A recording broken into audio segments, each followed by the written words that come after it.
Welcome back to the lowdown. Lowdown, like I said last time, is just a smaller video series that I'm doing. I asked you guys on Instagram what you want to know about, what things you want to know with like fitness, nutrition, and like anything else. This one is about supplements and cravings. Questions that were asked on my Instagram story about those two things were, what supplements do you take? What BCAAs you take specifically, because BCAAs is a supplement, but the person who asked specifically asked for what BCAAs I take. And the person that asked about cravings asked a really good question I think a lot of people struggle with. How do you get out of the idea that it's, oh, just one burger won't hurt, or oh, one pack of cookies won't hurt? So let's get into the lowdown. Here are the supplements that I take, and mind you, I want to preface. I want to start by saying you don't necessarily need supplements. Supplements are just to fill the gaps in your daily diet where nutrition fails to meet the requirements. Let's start with BCAAs. With BCAAs, you get a good amount of daily protein, so you technically don't need it. So a lot of people call it like overpriced lemonade, whatever.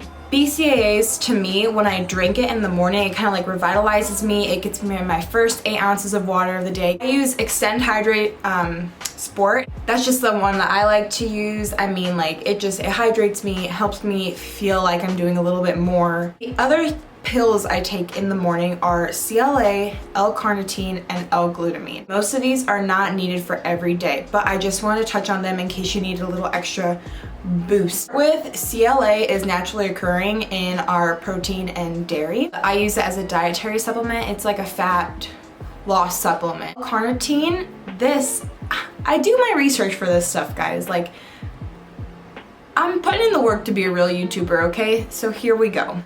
L-carnitine is an amino acid that shuttles fatty acids from the blood to the mitochondria to use as an energy source. It's getting your body moving, getting everything in there to use up energy in your body. Last thing I take, L-glutamine. So one, I do have irritable bowel syndrome, and L-glutamine can be used to help with inflammation in the gut. It just feels so weird like telling the world that I have IBS.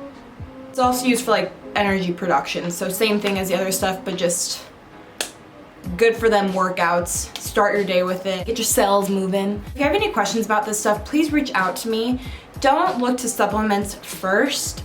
Try to do what you can with whole foods, and if you feel like you're missing huge gaps in your whole foods to where you're not getting that you need in your daily life, let me know and we can go through some stuff and maybe talk about like where you feel like you're missing these holes, like what's the issue, what's going on.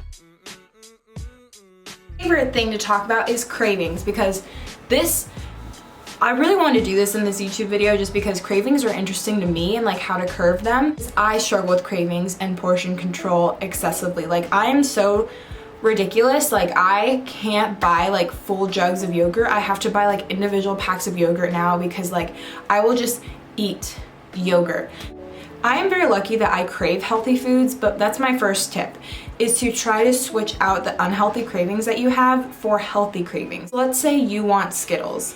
Try to implement more fruit into your diet, so where you're getting that natural sugar versus eating a bag of Skittles. Another thing about like healthy swaps is salty foods. So what you can do is, instead of reaching for chips, reach for like rice cakes or something like that. And I know these seem like so silly and like everyone knows that that's what you should do, like make a swap, but just keep it on the back of your mind. Truth be told, one burger won't hurt, but that's in with a balanced, healthy lifestyle. I'm a huge proprietor of this rule, is the 80-20 rule. 80% whole foods, healthy foods, and then 20% fun foods for the week. The 80-20 rule is really good, I think, because of the fact that you can still have fun and eat healthy and continue on with your progress without depriving yourself of foods that you like. If you are craving something, treat yourself, but then get back on track. Just add it. How health and fitness should be is like integrating it into your life. If you know you're going to like a fancy dinner then eat healthy during the day, because you know you're going to get a bread basket at dinner, you know you're gonna get probably tiramisu after it. So integrate that into your life. Your mind controls so much of what you do. So if you think that you can't live without that Oreo, try to like talk yourself out of it. The point of a balanced, healthy lifestyle is to be able to eat those Oreos and be able to eat that burger without stunting your progress. If you are really bad with cravings, don't keep it in the house. Like, I know for me, like, I was gonna try to like do a little test with myself when I went to the grocery store, and I was gonna get some like sugar-free cookies. Can't trust myself. I can't keep them in the house. I can't do it. I can't keep cookies in the house because I will eat them all. I hope these helped and answered 2 people's questions from my Instagram story that I did a long time ago. Thank you guys for joining in on my lowdown for this week. Like, subscribe, comment, love me, make me famous, okay? Catch you guys next week.